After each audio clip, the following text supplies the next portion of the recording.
กราบทักทายสวัสดีพี่น้องปองปายสู้ผู้ทุกคนอีกก็เก่ามื้อนี้ว่าพอก็บอกว่าใส่เล่าไต่สแนลอีกเก่าเลยทุกคนมื้อนี้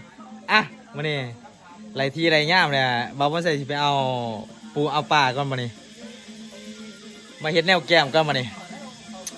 มาแวะเที่ยงหน้าระเบาอีกก็เก่าแหละทุกคนนี่วางบรรยากาศเดี๋ยวฝากติดตามเบิ่งบอกว่าใส่ไปเอาปลาเด้อว่าสิมานบ่มื้อนี้อ่ะฝากติดตามเป็นกำลังใจน้ำเด้อทุกคนเด้อฝากกดไลค์กดแชร์น้ำเนี่ยไปมาดิเอ้ามาดิมาเบิ่งสภาพบาวบอนไส้หอบพลุ่งพลังไม่แล้ว หวานจับเอ้ยยางมาหอดน้องเลยนี่แหละน้องที่เขาจะมาเอาปลาเนาะ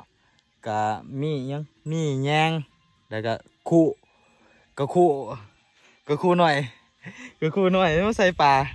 จะสิมันดูบอลน่ะทุกคนเลยแต่ก็มีแฮน้ำนี่แฮยังไต่เดี๋ยวมาหลุนน้ำกันเด้อทุกคนเด้อว่าสิมันบ่หาเล่มแก้มกันที่วันนี้โอ้ฮ้อนได้มื้อนี้ฮ้อนพี่โอ้พี่น้องนี่อุปกรณ์เฮาเดี๋ยวถาอายมาก่อนอายยังไปเถียงหน้าอยู่นี่แหละน้องเฮาสิมาบานเนี่ยมีเป็ดนำอีกเลยกินเป็ดซะว่ามันแหลวไปเนาะทุกคนเนาะคอยว่าอยู่ได้ทุกคนเขาว่ากินเป็ดดีกว่าสิกินปลาอยู่เลยเนาะโอ้หวานจ้าบฝากติดตามเบิ่งต่อไปเรื่อยๆเบิ่งให้จบคลิปเลยทุกคนเด้อฝากเป็นกำลังใจให้กับบ่าวไส้น้ำแน่กับบ่าวเตยบ่าวยังน้ำแน่เด้อทุกคนเด้อฝากไปFCน้ำแน่เด้อ นี่แหละอยู่บ้านเฮาชีวิตบ้านเฮาวิถีชีวิตบ้านเฮาเนี่ยเนาะตามธรรมชาติคือเก่าแหละทุกคนบ่มีหยังหลายมื้อนี้หาปูหาปลาคือเก่าแหละฝากเป็นกำลังใจน้ำแน่ในอ้อมอกอ้อมใจพี่น้องทางฝั่งไทยนำแน่เด้อทุกคนเด้อหักแพงกันคือเก่าแหละไปมานี่ทุกคนมานี่เตรียมพร้อมเลยอายมาหอนเด้อนี่วาง อายมาหอดแล้วเนาะเอามาสิลงแหก่อนได้นี่มาสิมานบอกทุกคนมาเฮ็ดอุ้ยนี่รุ่นต่อไปรุ่นมาสิมานมาเนาะทุกคนเนาะเอามารุ่นต่อเลยมาเบิ่งอายเพิ่นมื้อนี้ไล่แหหน่อยมากเนาะแหเผาแหหน่อยแหปลาหน่อย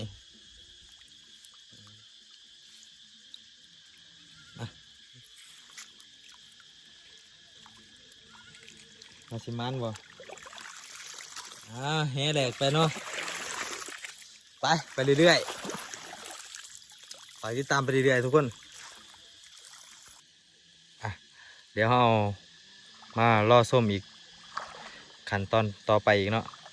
รอบที่2มาสิมันบ่ถ้าลุ้นน้ำกันเด้อทุกคนเด้อเดี๋ยวให้อายเราลงแห่ก่อนจักบาทว่าเพิ่นสิมันบ่มันเด้อวันนี้เด้อ ไปจวด อยู่ห้ากินนี่คือเก่าเลยทุกคนเลยอยู่ให้อยู่หน้าเขาคือเก่าล่ะเฮ็ดนี่เอาไปมาชมบรรยากาศกันเลยทุกคนน้ำมันก็บริเดกเลยน้ำเพียงแข็งไม่เด็กแต่โอ้โหสิมานบ่นี่ นี่มาแล้วคืออะไรนี่เห็นแล้วโอ้กุ้งโอ้กุ้งโอเคอยู่กุ้งนี่โอ้มีกุ้งกุ้งคักอยู่เลยแต่เฮายังบ่ทันเอาแยงลงเนาะนี่เอาแยงลงอยู่เอากุ้งคักอยู่ไปส้มกันเรื่อยๆน้องก็บ่ใหญ่หรอกนี่น้ำมันก็บกนี่แหละมันตามฤดูกาลเนาะนี่ทงไห้ทงหน้าเขาคือเก่าแหละทุกคนเลยส่งบรรยากาศไปนำกันเพราะว่ากินเป็ดดีกว่าสิกินปลาเลยทุกคนเลย ไปเบิ่งอ้ายต่อไปนี่อ้ายมันแกงขึ้นมาเลยตัวหนึ่งมันมันเลยทุกคนปลาคออ่ะแต้มหนึ่งทุกคนมันแต้มหนึ่งไปก่อนมาเอารอส้มอีกต่อไป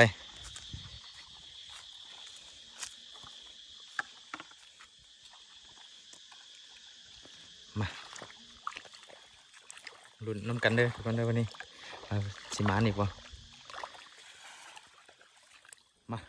มาเบิ่งน้ำกันมาสิมานอีกวะโอ้กุ้งลายเด้อโอเคแต่นี่เอาห่อลงเลยเขาได้เขาเผาได้แรงเขาเผาได้นะอ่ะถ่ายรุ่นน้ำกันทุกคนนี่เห็นป่ะ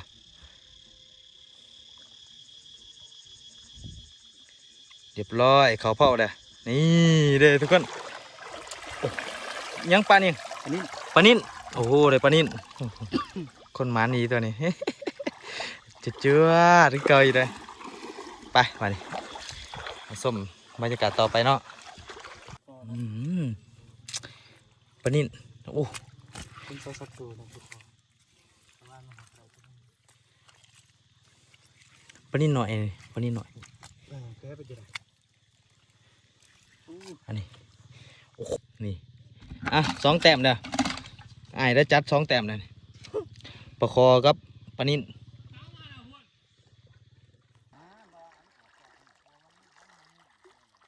เป็นไรปลาไหนตัวเดียวโอ้บาดตัวถือว่าสมควรนะ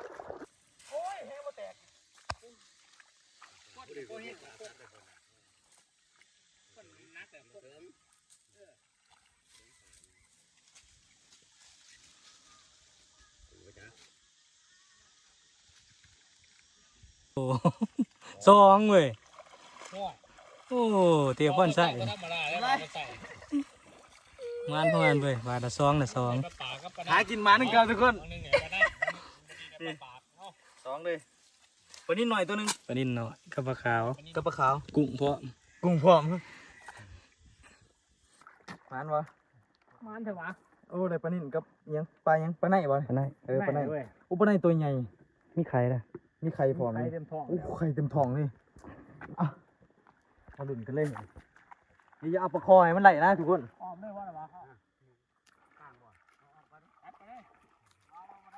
ขอหูน้องพูดเก็บเลยปลาเป็ดมันเก็บ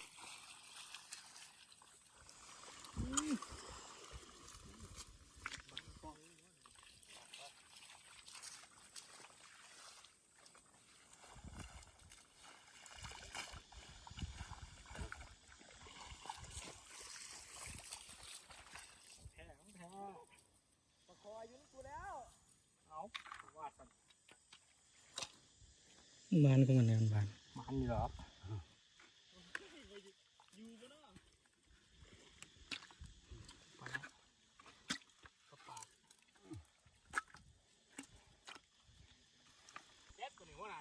นี่สองหมดแล้วฮะ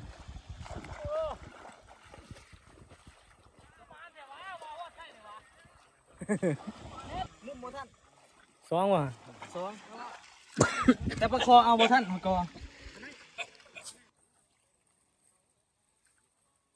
กุ้งกระเทือกเนาะกุ้งเทือกกุ้งแห่ไปมันแห่ปลาซิวเนาะเจอมันจากขนาดนั้นแต่เรามันอยู่ข้างนะฮะ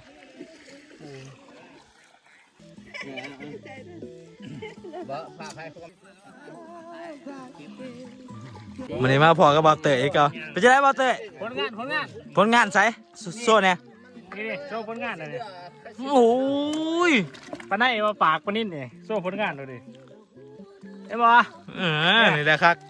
ไปปล่อยได้แล้วบอซักเนี่ยเอาลูกมันนี่เลยแล้วมันมีไข่เห็นบ่เนี่ยเนี่ยอู้ไข่เต็มท้องเลยทุกคนเบิ่งนี่เห็นบ่ปลาดูเรื่องเลยปลาย่ำนี่ไข่เต็มท้องเลยนะไข่เนี่ยพ่นเบิ่งโอ้นะ อ่ะมันคือเก่าอีกทุกคนเลยฝากเป็นกำลังใจให้กับบ่าวบอนไซกับบ่าวเตยน้ำอีกเด้อทุกคนเด้อฝากกดไลค์กดแชร์กดซับสไครต์ยื้อเก่านะทุกคนสำหรับคลิปนี้ก็บ่มีหยังไดแล้วนี่ขอบใจสบายดี